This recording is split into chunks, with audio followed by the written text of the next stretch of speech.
few moments ago, I placed a wreath at the tomb of the unknown soldier. And as I stepped back and stood during the moment of silence that followed, I said a small prayer. And it occurred to me that each of my predecessors has had a similar moment, and I wondered if our prayers weren't very much the same, if not identical. We celebrate Veterans Day on the anniversary of the armistice that ended World War I, the armistice that began on the 11th hour of the 11th day of the 11th month. And I wonder, in fact, if all Americans' prayers aren't the same as those I mentioned a moment ago. The timing of this holiday is quite deliberate in terms of historical fact. But somehow it always seems quite fitting to me that this day comes deep in autumn, when the colors are muted and the days seem to invite contemplation. That was President Ronald Reagan, Veterans Day, November 11th, 1985. President Reagan was speaking at Arlington National Cemetery. You heard him mention the Tomb of the Unknown Soldier. November 11th, 2021 marks the 100th anniversary of its dedication.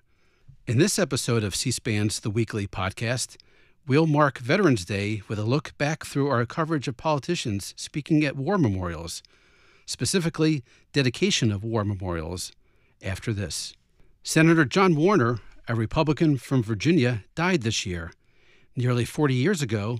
Before his many years as chairman of the Senate Armed Services Committee, Senator Warner spoke at the dedication of the Vietnam Veterans Memorial. It's located on the Mall in Washington, D.C. In this clip from November 13th, 1982, the first voice you'll hear, the man introducing Senator Warner, is Jan Scruggs, a United States Army veteran who served in the Vietnam War and founded the Vietnam Veterans Memorial Fund. Our next speaker today has been a very special friend of the Vietnam Veterans Memorial Fund, Senator John Warner of Virginia. You know, he volunteered to fight in World War II in Korea, and he was Secretary of the Navy during the Vietnam War. And 3 years ago, we asked him to volunteer once again to help us build a National Vietnam Veterans Memorial. And he helped us get the initial funds we needed to begin the Memorial Fund, and has continued his active involvement. All Vietnam veterans owe Senator John Warner some very special thanks, and here he is.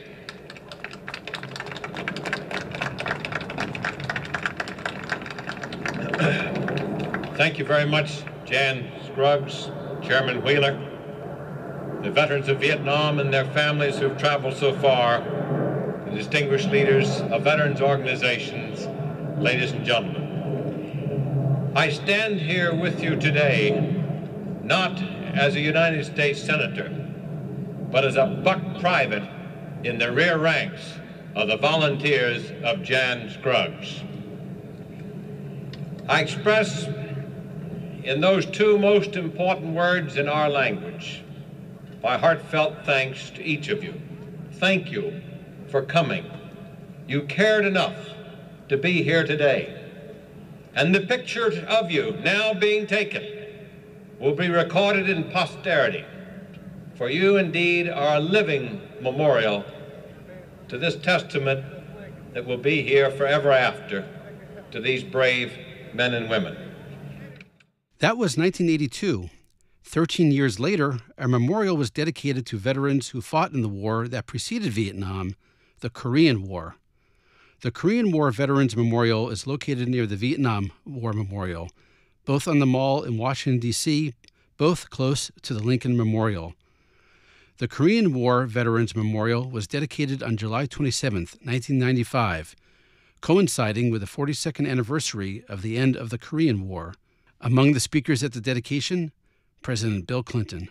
Today we are surrounded by monuments to some of the greatest figures in our history, while we gather at this, our newest national memorial, to remember and honor the Americans who fought for freedom in Korea. In 1950, our nation was weary of war, but 1.5 million Americans left their family and friends and their homes to help to defend freedom for a determined ally halfway around the world. Or as the monument said, a place they had never been, and a people they never met. Together with men and women from 20 other nations, all of whom are represented here today, they joined the first mission of the United Nations to preserve peace by fighting shoulder to shoulder with the brave people of South Korea to defend their independence, to safeguard other Asian nations from attack, and to protect the freedom that remains our greatest gift. The Korean War veterans endured terrible hardships, deathly cold, weeks and months crammed in foxholes and bunkers, an enemy of overwhelming numbers, the threat of brutal imprisonment and torture, defending the perimeter at Busan, braving the tides of Incheon, confronting the world's fastest fighter jets in MiG Alley, enduring hand-to-hand combat on Heartbreak Ridge and Pork Chop Hill, fighting the way back from Chosin Reservoir. They set a standard of courage that may be equaled but will never be surpassed in the annals of American combat. We continue to move forward in time, but backward in history. The next National War Memorial dedication came 9 years after the Korean War Memorial was dedicated, for a war that ended 5 years before Korea began. The National World War II Memorial was dedicated in 2004, joining the Vietnam and Korean War Memorials on the Mall in Washington. From May 29, 2004, here's a veteran of World War II, former Republican Senator from Kansas, Bob Dole. Senator Dole was chairman of the National World War II Memorial Campaign. In the first week of January 1945, a hungry and lonesome second lieutenant from small-town Kansas dispatched a message to his folks back home. "You can send me something to eat whenever you're ready," he wrote. "Send candy, gum, cookies, cheese, grape jelly, popcorn, nuts, peanut clusters, Vicks Vapo Rub, wool socks, wool scarf, fudge cookies, ice cream, liver and onions, fried chicken, banana cake, milk, fruit cocktails, Swiss steaks, crackers, more candy, lifesavers, peanuts, the piano, the radio, the living room suite, and the record player, and Frank Sinatra. I guess you might as well send the whole house if you can get it into a 5-pound box. P.S. Keep your fingers crossed."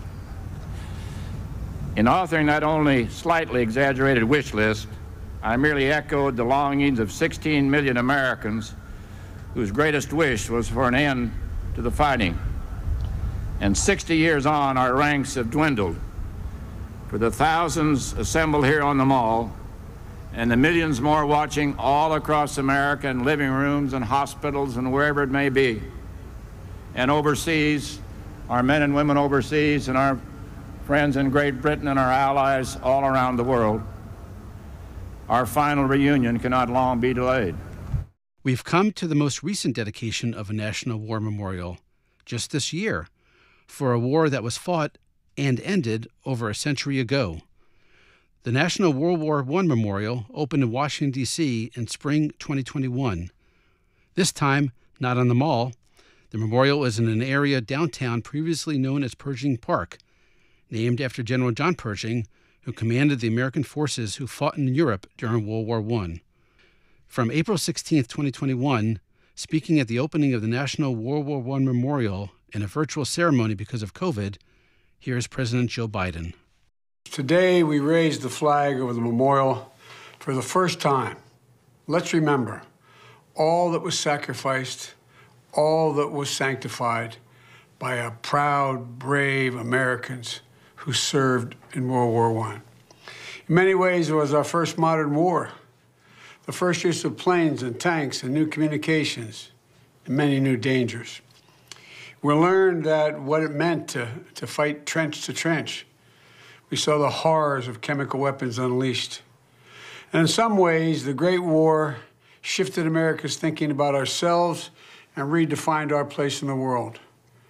We grappled with what we stood for, what we're willing to fight and die for, to defend, principles of freedom and democracy.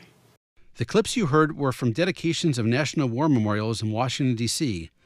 But as we mark Veterans Day, A reminder that you can do your own searches in the C-SPAN video library to remember in your own way America's wars and the soldiers who fought them. Just go to cspan.org and use the search bar on top. Thank you for listening to C-SPAN's The Weekly, and happy searching.